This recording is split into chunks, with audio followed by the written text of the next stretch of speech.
Good morning बच्चों, welcome to EVS video.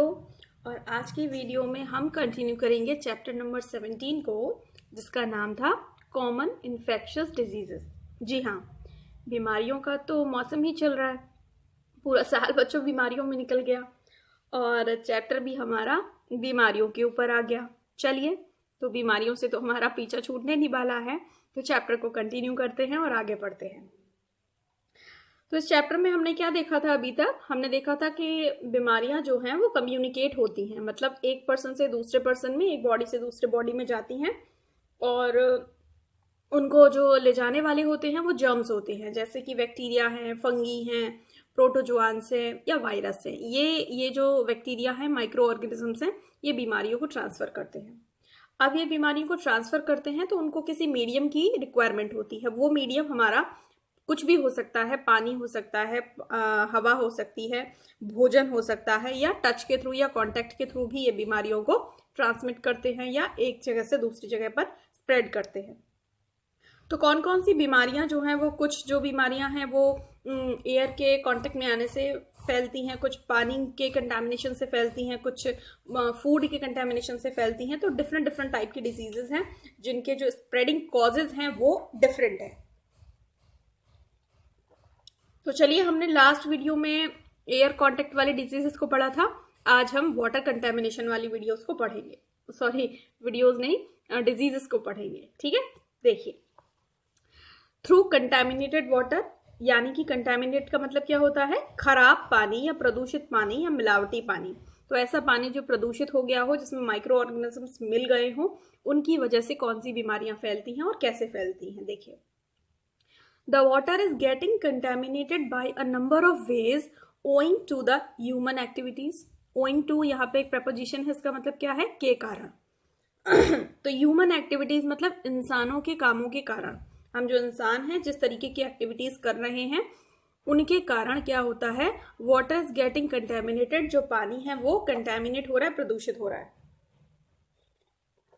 तो अब आप लोग बताइए कि हम ऐसा क्या कर रहे हैं जिसकी वजह से पानी कंटेमिनेट हो रहा है। देखिए, आप साइड वाली पिक्चर में देखिए, बच्चा है ना छोटा, क्या कर रहा है? ये अपनी भैंसों को यहाँ पर नहलाने लेकर आया है। अब ये भैंसें नहाएंगी और वो भी साबुन लगा लगा के उसको नहलाएगा, खुद भी नहाएगा, तो सारा साबुन कहाँ जाएगा? पानी में। पानी इससे प्रदूषित होगा। फैक्ट्रियों में जितना भी लिक्विड कचरा बच्चों इकट्ठा होता है वो सारा का पाइपलाइन के थ्रू सारा का सारा कचरा या नहरें बनाकर सारा का सारा कचरा नदियों में डाल दिया जाता है। जो हमारे घर के सीवेज होते हैं, जो हमारे घर की नालियां होती हैं, वो जाकर बड़े बड़े नालों में खुलती हैं और बड़े बड़े नाले जोड़ दिए जाते हैं। किससे? नदियों से जोड़ दिए जाते हैं। तो उससे पानी हमारा कंटेमिनेट होता है,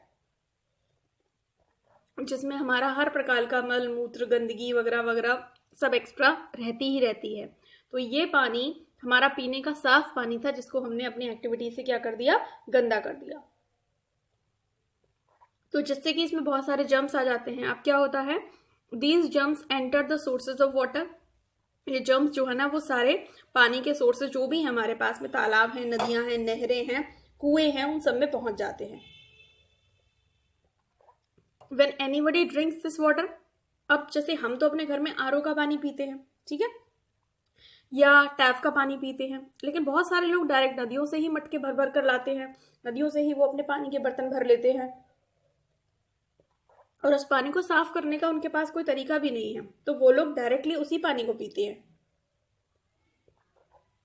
तो when anybody drinks this water, जब कोई आदमी इस पानी को पीता है, the germs enter his intestine and makes him sick. तो वो जर्म्स क्या करते हैं? वो जर्म्स उनकी इंटेस्टाइन में एंटर कर जाते हैं। इंटेस्टाइन का मतलब जब हम पानी को यूज करेंगे, पिएंगे, तो पानी हमारी इंटेस्टाइन आंतों में जाएगा, तो वो हमारी आंतों में या उनकी आंतों में एंटर कर जाते हैं और हमें क्या करते हैं? बीमार बना देते हैं। This is how the diseases are spread through the contaminated water. और इस तरह से प्रदूषित पानी पीने की वजह से बीमारियां जो हैं वो फैल जाती हैं। Some of the diseases caused through the contaminated water. अब इस प्रदूषित पानी की वजह से कुछ जो बीमारियां आमतौर पर आसानी से फैलती हैं वो कौन कौन सी हैं? कॉलेरा है, टाइफाइड है, जॉन्डिस है और डायरिया है। ये सारी बीमारियों के नाम आपके लिए नए नहीं हैं, आप पहले से इन बीमारियों को पढ़ चुके हैं, स्पेलिंग वगैरह सब कुछ लर्न कर चुके हैं। हिंदी में इन बीमारियों को क्या कहते हैं ये भी आपको पता है। कॉलेरा को हैजा कहते हैं, ठीक है, टाइफाइड को टाइफाइड ही कहते हैं, जॉन्डिस को पीलिया कहते हैं, और डायरिया को क्या कहते हैं, आई थिंक अतिसार कहते हैं। ठीक है, तो ये बीमारियां जो है, डायरिया हुआ, जॉन्डिस हुआ, टाइफाइड हुआ, कॉलरा हुआ, ये सब किससे होता है, पानी की वजह से होता है। जो लोग ऐसे इलाकों में रहते हैं जहां उनको पीने के लिए साफ पानी अवेलेबल नहीं है, तो वो जो है वो मजबूर हो जाते हैं इस गंदे पानी को पीने के लिए। और इसको गंदा करने का काम कौन लोग करते हैं, वो हम लोग करते हैं। तो हम लोग शहरों से सारा कचरा नदियों में छोड़ देते हैं और फिर बेचारे गांव के लोग जो हैं वो इन्हीं नदियों के पानी को पीते हैं और बीमार पड़ते हैं। तो अपनी बीमारियां हम गांव की तरफ ट्रांसफर करते हैं, ये हमारा फॉल्ट है।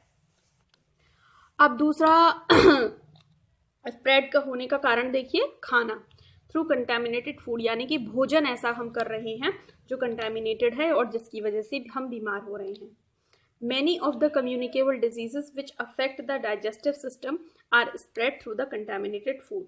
तो बहुत सारी ऐसी कम्युनिकेबल डिजीजेस हैं जो हमारी बॉडी में जाके हमारे डाइजेस्टिव सिस्टम को खराब करती हैं। जो देखो पानी वाली बीमारियां हैं वो इंटेस्टाइन को अफेक्ट करती हैं, और जो भोजन वाली बीमारियां हैं वो डाइजेस्टिव सिस्टम को अफेक्ट करती हैं। तो अगर आपका पेट कभी गड़बड़ है, आपके पेट में दर्द है या आपको पेट संबंधी कोई और समस्या हो रही है, तो आप समझ लीजिए कि आपने भोजन में कुछ उल्टा सीधा ज़रूर खाया है, जिसकी वजह से जो जर्म्स हैं वो आपके डाइजेस्टिव सिस्टम को अफेक्ट कर रहे हैं और आपको पेन हो रहा है या परेशानी हो रही है। But how does food gets contaminated? But now the question is कि how does the food gets contaminated? खाना जो है वो कंटेमिनेट कैसे हो जाता है? क्योंकि खाना तो हमारी मम्मी हमारे लिए खुद पकाती हैं, या हम रेस्टोरेंट में जाके खाते हैं तो वहां पर तो साफ सफाई का पूरा ध्यान रखा जाता है। तो खाना गंदा कैसा होता है? देखिए, house flies plays an important role in contaminating the food. House flies का मतलब होता है मक्खियाँ। मक्खियाँ जो हैं वो खाने को कंटेमिनेट करने में एक बिग रोल प्ले करती हैं। कैसे करती हैं? देखिए, flies are the carriers of germs and they spread various diseases. वो जर्म्स के कैरियर बन जाती हैं, यानी कि वो जिस जगह पर बैठ जाती हैं, सपोज दैट एक मक्खी है और वो कहीं पर मल पड़ा हुआ है, गोबर पड़ा हुआ है, वो उस पर जाकर बैठ जाती है, तो उसके जो पतले पतले पैर होते हैं, उन पैरों से गोबर में लगे हुए जो जर्म्स हैं वो उसके पैरों से स्टिक हो जाते हैं, चिपक जाते हैं। अब जब वही मक्खी उड़कर किसी भोजन की शॉप पर आ जाती है, किसी खुले हुए भोजन पर जाकर बैठ जाती है, जैसा कि अक्सर हम देखते हैं जो रोड साइड स्टॉल्स होते हैं जहाँ पर कचौड़ियाँ, जलेबी, समोसे, ये सारे चीज़ें, मिठाइयाँ खुली रखी रहती हैं, तो वो मक्खियाँ उन खाने की चीज़ों पर जाकर बैठ जाती हैं और साथ में उनके पैरों में जो जर्म्स चिपक कर आए थे वो जर्म्स उस मिठाई पर छूट जाते हैं। जब हम वो मिठाई पिक करते हैं, हम उसको खाते हैं, तो वो जर्म्स हमारी बॉडी के अंदर चले जाते हैं और हमारे डाइजेस्टिव सिस्टम को अफेक्ट करते हैं। सो इट इज कॉल्ड कि we should not eat open food, uncovered food, है ना, we should always cover the food. ठीक, तो ये कहने की बातें हैं, लेकिन अक्सर हम देखते हैं जो रोड साइड स्टॉल्स होते हैं वहाँ कवर करके नहीं रखा जाता है, वहाँ इसी तरह से ओपन में ही फूड रखा जाता है, और गांव देहात के एरिया में तो ऐसा ज़्यादा होता है। तो the flies sit on the garbage and the faecal matter and carry the germs along. क्या है कि फ्लाइज जो होती हैं, मधुमक्खियाँ, सिट ऑन द गार्बेज, वो कूड़े पर बैठती हैं, एंड द फीकल मैटर मतलब वही मल मूत्र पर बैठती हैं, गोबर इत्यादि पर बैठती हैं, and carry the germs along, और अपने साथ क्या करती हैं, जर्म्स को कैरी करती हैं। उनमें जो भी जर्म्स, अब गार्बेज है, फीकल है, तो उसमें जर्म्स तो होंगे ही होंगे, तो वहां से वो जर्म्स को अपने साथ ले आती हैं। The latter sit over the uncovered और एक्सपोज्ड फूड, वही सारी बात लिखी है। उसके बाद वो कहाँ जाकर बैठ जाती हैं, जो खुला हुआ खाना है, जो एक्सपोज खाना है ना, जो ओपन पड़ा हुआ है, उसके ऊपर जाकर बैठ जाते हैं, and transmit the germs into it, और जो जर्म्स वो अपने साथ में कैरी करके लेकर आए थे वो उसके ऊपर ट्रांसमिट कर जाते हैं, छोड़ जाते हैं। ठीक है, आगे देखिए, handling the food with dirty hands also contaminates the food. इसके अलावा अगर आप गंदे हाथों से भोजन को छूते हैं, या जैसे पड़ाके वाले भैया हैं वो हाथ को धोते होते तो है नहीं, है ना, ऐसा बोला जाता है, तो वो गंदे ही हाथों से हमें पड़ाके खिलाते रहते हैं, तो अगर उनके हाथों में जर्म्स हैं तो डेफिनेट है कि वो खाने में भी चले जाएंगे और वो फिर हमारे डाइजेस्टिव सिस्टम को अफेक्ट करेंगे। तो जब भी आप स्वयं खाएं, हाथ धोकर खाएं, किसी को परोसे, किसी को सर्व करें, तो भी ये अच्छी हैबिट है कि आप अपने हाथ धो लें, अच्छे से क्लीन कर ले, वॉश कर ले, और उसके बाद में एक कॉटन की साफ टाल से उसे पोंछ ले, और उसके बाद फिर उसको खाना सर्व करें। ये आपके मैनर्स में या फिर आपके एटिकेट्स में आता है। इससे ना सिर्फ आप डिसिप्लिन लगते हैं, अच्छे लगते हैं, सब कुछ अच्छे से अरेंज लगता है, बल्कि सामने वाले को भी अच्छा लगता है कि हाँ आप उसके साथ में ट्रीटमेंट अच्छा कर रहे हैं। When we eat the contaminated food, अब क्या होगा कि अगर हम कंटेमिनेटेड फूड खा ही लें तो, क्योंकि बाजार में तो हम खाते ही खाते हैं, हमारी आदत है बाजार में बहुत ज़्यादा खाना खाने की, तो क्या हो अगर हम कंटेमिनेटेड फूड खा लें तो क्या होगा, वी गेट सिक और डिजीज, तो हम बीमार पड़ जाएंगे। Some of the diseases caused by contaminated food, अब कौन सी बीमारी हमें लग जाएगी, ऐसी बीमारियां हमें लग जाएंगी जो भोजन को मीडियम बनाकर हमारे शरीर में एंटर कर जाती हैं, जैसे कि अगेन टाइफाइड है, कॉलरा है, जॉन्डिस है, डाइसेंट्री है और फूड पॉइजनिंग है। यानी कि सबसे ज्यादा जो प्रॉब्लम होती है वो किसकी होती है, फूड पॉइजनिंग की होती है। किसकी होती है, फूड पॉइजनिंग की, यानी कि भोजन हमारे इंटेस्टाइन में, हमारे डाइजेस्टिव सिस्टम में जाकर क्या हो जाता है, जहर बन जाता है, तो हमको उल्टियां होती हैं, वॉमिट होती है, तो ये सारी बीमारियों से हम प्रभावित हो जाते हैं। ठीक है, तो ये सारी बीमारियां आपको कंटेमिनेटेड वाटर से भी हो रही थी और ये सारी बीमारियां आपको कंटेमिनेटेड फूड से भी हो रही हैं। ठीक है,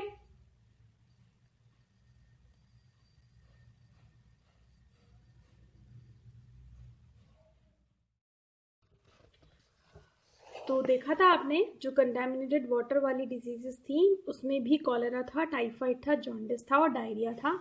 और यहाँ पर डिफरेंस ये है कि यहाँ पर भी टाइफाइड है, कॉलेरा है, जॉन्डिस है, दो बीमारियाँ जो हैं वो अलग हैं, एक डिसेंट्री है और दूसरा है फूड पॉइजनिंग। वैसे डायरिया और डिसेंट्री लगभग एक ही चीज़ है, दोनों के बस क्या कह सकते हैं कि लिमिट्स में डिफरेंस हो जाता है। पेट की प्रॉब्लम इसमें भी रहती है डायरिया में और पेट की प्रॉब्लम आपकी डिसेंट्री में भी रहती है। ठीक है, बस एक थोड़ा सा कम है और एक थोड़ा सा ज़्यादा है। और दूसरी जो मैंने कहा सबसे ज़्यादा प्रॉब्लम करती है, अक्सर जल्दी हो जाती है, वो है आपका फूड पॉइजनिंग। जब भी आप कंटामिनेटेड भोजन करेंगे तो मोस्ट प्रोबेबिलिटी है इस बात की कि आपको फूड पॉइजनिंग हो जाए। ठीक है, और उसके बाद डायरेक्ट फिर आपको हॉस्पिटल में एडमिट होना पड़ता है और फिर डॉक्टर आपको बहुत सारी बोतलें चढ़ाता है और आपको इंजेक्शन लगाता है। तो आपको कोशिश करनी है कि आप कंटेमिनेटेड एयर, कंटेमिनेटेड वाटर और कंटेमिनेटेड फूड से बचें। और बचने का सबसे अच्छा तरीका ये है कि कंटेमिनेट करना बंद कर दें। जब आप करना बंद कर देंगे तो आप अपने लिए एक्सपेक्ट कर सकते हैं कि आप बच जाएंगे, अदरवाइज तो कोई चांस ही नहीं है। ठीक है, अगला जो स्प्रेड का तरीका है वो है थ्रू कांटेक्ट, यानी कि डायरेक्ट अगर हम किसी को टच कर देते हैं तो उससे भी बीमारी स्प्रेड होती है, फैलती है। If we are in contact with an infected person, अगर किसी को ऑलरेडी इन्फेक्शन है और अगर हम उसके कॉन्टैक्ट में हैं, अब वो कॉन्टैक्ट में ऐसा नहीं है कि हम उसके पास में सो रहे हैं या उससे चिपक कर बैठ गए हैं। कॉन्टैक्ट में होने का मतलब ये है कि वो हमारे साथ ही रह रहा है ना, चाहे हम ऑफिस में उसके साथ में वर्क कर रहे हैं या घर में हमारे घर का कोई मेंबर है, तो ऑब्वियस है कि हम उसके साथ में रहेंगे। तो we may get infected by using his things, तो ये हो जाता है ना आपसे अक्सर कि हम उसकी चीज़ें इस्तेमाल करते हैं, हम उसकी टाल इस्तेमाल करते हैं, उसकी कंघी इस्तेमाल करते हैं, वो जिस साबुन से नहाता है उसी से हम नहा लेते हैं, या वो जिस ब्लैंकेट को ओढ़ता है उसको हम ओढ़ लेते हैं। तो इससे क्या होता है कि जो जर्म्स है ना वो उसकी चीज़ों में तो आ जाते हैं, और जब हम उसकी चीज़ें यूज़ करते हैं तो वो जर्म्स हमारी बॉडी में भी एंटर कर जाते हैं और हम भी इन्फेक्टेड हो जाते हैं। घर में तो बच्चों आप लोगों ने अक्सर ऐसा देखा होगा कि मान लीजिए कॉमन कोल्ड है, ठीक है, जो कि एयर से होता है, तो अगर वो घर में है किसी मेंबर को तो वो आप देखेंगे धीरे धीरे घर के हर एक मेंबर को होता है। अब वो बात अलग है कि किसी की इम्यूनिटी इतनी स्ट्रांग है तो वो उसको झेल लेता है, लेकिन अदरवाइज होता सभी को है वो। तो कांटेक्ट से होने वाली बीमारियां नॉर्मल सी हैं। तो some of the common diseases caused through contact, जैसे कि मैंने कहा ना कॉमन कोल्ड है, वूफिंग कफ है, इसमें खांसी होती है बहुत ज़्यादा, ठीक है, और कॉमन कोल्ड में तो नाक चलती रहती है और खांसी होती है, और गर्दन जो है ना, गला जो है ना वो कफ इसमें आ जाता है काफ़ी ज़्यादा। तो ये कांटेक्ट से होने वाले डिजीजेस हैं। तो जब ऐसा से बचना है तो क्या करना है कि जिस आदमी को इस तरीके की कोई बीमारी हो गई है उसकी चीज़ों को थोड़ा सा सेपरेट कर दें 2-1 दिन के लिए, और उसकी चीज़ों को कम इस्तेमाल करें, उसके पास में कम उठे बैठे, हालांकि उसका ध्यान पूरा रखें। ये नहीं बोला जा रहा है कि उसको ध्यान नहीं रखना, उसको सेपरेट एक रूम में बंद कर देना है, ऐसा नहीं हो, उसका ध्यान रखिए पूरी तरह से, बट हाँ थोड़ा सा अवेयर होइए, थोड़ा सा अलर्ट रहिए कि आप घर में कैसे चीज़ों को यूज़ कर रहे हैं, क्या कर रहे हैं, तो अपने आप को आप बचा सकते हैं। ठीक है, तो 4 तरीके की अगर हमने पढ़ लिए हैं, 4 तरीके के वेज हैं, 4 वेज हैं, 4 तरीके के, क्या 4 तरीके हैं जिनसे कि बीमारियां जो हैं वो जल्दी फैलती हैं, हवा से, पानी से, भोजन से और कांटेक्ट से। अब देखते हैं आगे क्या है। चलिए बच्चों आगे देखिए। Some skin diseases like scabies and ringworm are also cause through contact. तो कुछ स्किन की बीमारियां होती हैं, स्किन एलर्जी शायद हो जाती है ना किसी किसी को, जिसको दिखाने के लिए हम डर्माटोलॉजिस्ट के पास जाते हैं। तो वो उस तरीके की बीमारियां हैं जैसे कि स्केबीज है या रिंगवॉर्म है, ये स्किन डिजीज हैं, स्किन पर रैशेज हो जाते हैं या पपड़ी पपड़ी सी पड़ जाती है। तो इस तरीके के अगर कोई पर्सन है और उसके कांटेक्ट में आप आते हैं तो आपको भी बीमारी लग सकती है। अगला जो बीमारी फैलने का तरीका है वो है बच्चों इंसेक्ट्स, यानी कि मच्छर, मक्खियां, ये सारे चीजें जो हैं वो बीमारियों को स्प्रेड करते हैं। तो वो इंसेक्ट्स के थ्रू फैलती हैं। ये देखिए, you all know that malaria is caused due to the mosquito bite. आप सभी जानते हो कि एक बीमारी है मलेरिया जो कि कम्युनिकेबल डिजीज है, इन्फेक्शियस यानी कि इन्फेक्शन होता है मलेरिया का। और वो इन्फेक्शन कौन फैलाता है? वो फैलाता है मच्छर, मॉस्किटो बाइट। मच्छर जो है वो आपको काटता है और आपको पहले से मलेरिया है, ठीक है, पहले से मलेरिया है और मच्छर ने आपको काटा, तो आपका जो मलेरिया वाला ब्लड है वो मच्छर के अंदर चला गया या मच्छर के जो पैर हैं उससे चिपक गया। अब वही मच्छर जाकर किसी हेल्दी पर्सन को काट लेता है, तो ये संभावना बन जाती है कि उसको भी जो आपके ब्लड के 2 एक ड्रॉप्स हैं वो उसके ब्लड में मिक्स हो जाएं और उसको भी मलेरिया हो जाए। तो मच्छर को फैलाने वाले मलेरिया को फैलाने वाले मच्छर होते हैं, मलेरिया को क्रिएट नहीं करते हैं मच्छर। तो ये हमारी गलतफहमी होती है।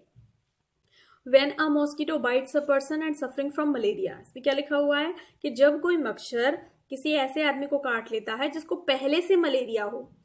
मच्छर मलेरिया को फैलाते हैं, मच्छर मलेरिया को क्रिएट नहीं करते हैं, ठीक है।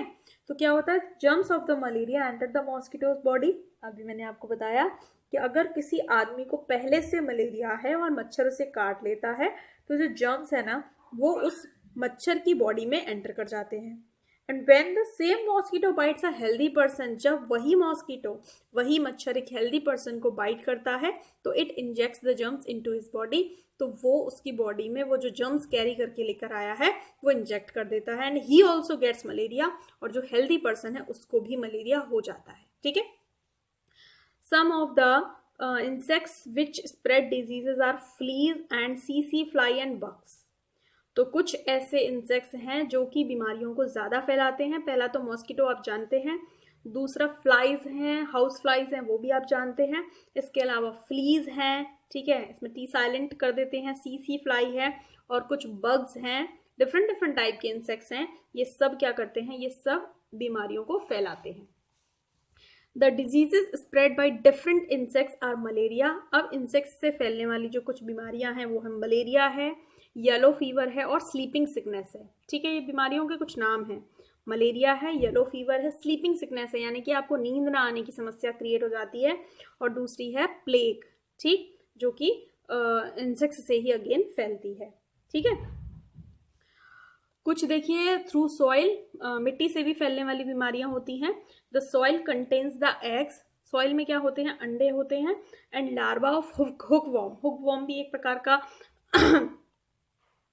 इंसेक्ट है, तो उसके लार्वा और उसके अंडे होते हैं। When somebody walks barefoot on the soil, अब कोई आदमी अगर मिट्टी में नंगे पैर चलता है तो वो जो छोटे छोटे बच्चे हैं ना, लार्वा है ना, वो उसकी बॉडी में एंटर कर जाते हैं, स्किन से ही एंटर कर जाते हैं, and this is how the person gets diseased, और इससे उस व्यक्ति को बीमारी हो जाती है और वो व्यक्ति जो है वो बीमार पड़ जाता है, ठीक है। तो ये इस तरह से कुछ बीमारियां फैलती हैं।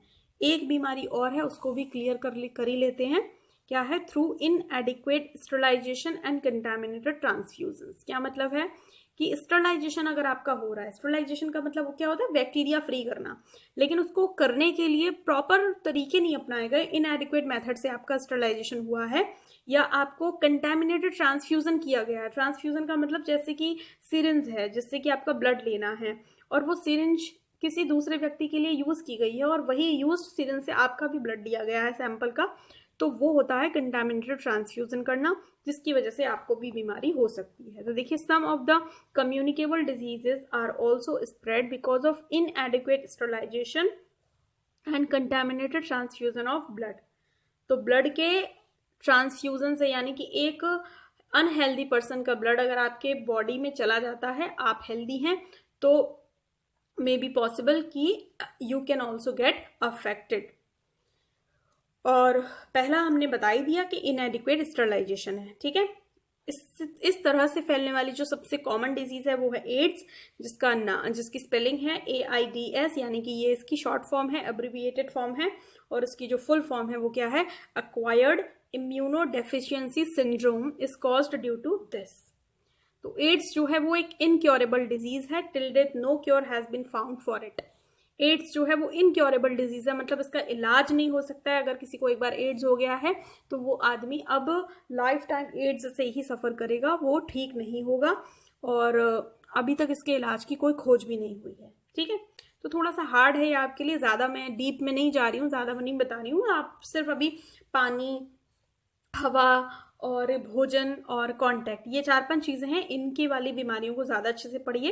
ये तो केवल एक आपके लिए एक इन्फॉर्मेशन है, एडिशनल इन्फॉर्मेशन है, तो इन्फॉर्मेशन के बतौर इसको ले लीजिए। अच्छा, अब आपको क्या करना है, अब ये चैप्टर आपका हो गया इतना, अब आपको क्या करना है, एक चार्ट बनाना है, और उस चार्ट में एक तरफ लिखना है आपको कि बीमारी किस वजह से फैली, और दूसरी तरफ आपको लिखना है नेम ऑफ द डिजीज, यानी कि कौन सी बीमारी फैली। जैसे diseases caused through contaminated air, और उसके बाद फिर उन बीमारियों के नाम। Diseases caused through contaminated water, और उसके बाद फिर उनकी बीमारियों के नाम। Diseases caused through contaminated food, और उसके बाद उनकी बीमारियों के नाम। तो एक साइड में आपको लिखने हैं कि क्या कारण है जिनकी वजह से बीमारियां फैलती हैं, और दूसरे साइड में आपको लिखने हैं उन बीमारियों के नाम जो कि आपने अभी अपने चैप्टर में पढ़े हैं, ठीक है। तो ये आपको एक छोटी सी टेबल बनानी है, जितनी सुंदर आप टेबल बनाएंगे उतनी अच्छी बात है, और उतना ही आपको इसको लर्न रखने में मदद मिलेगी, ठीक है। बाकी आप अपनी तरफ से जानकारियां जुटाइए, येलो फीवर क्या होता है, स्लीपिंग सिकनेस क्या होती है, और घर में इस तरीके की कोई बीमारी किसी को हुई हो तो उससे जाके बात कीजिए, पता कीजिए कि सिम्टम्स क्या थे उसके, उसको कैसा लगा था, ठीक है, और वो कितने दिन में हील हुआ, और उसको क्या मेडिकेशन लेना पड़ा, डॉक्टर को दिखाना पड़ा, इंजेक्शन लगवाना पड़ा, क्या करना पड़ा। जितने ज़्यादा आप लोगों से कांटेक्ट करेंगे, मिलेंगे, बातें करेंगे, चैप्टर आपका उतना ही अच्छे से क्लियर होगा। और जो चैप्टर का थोड़ा सा हार्ड पोर्शन है उसे आप छोड़ दीजिए, उसकी अभी प्रॉब्लम, मतलब वर्ड प्रॉब्लम में ना फंसे। अब आपको ये बहुत अच्छे से नहीं क्लियर हो रहा होगा तो इसमें आप ना पढ़ें, ठीक है। बाकी का अभी चैप्टर है अभी हमारे पास में पढ़ने के लिए, उसको हम नेक्स्ट वीडियो में कवर करेंगे। Till then take care of yourself, bye bye.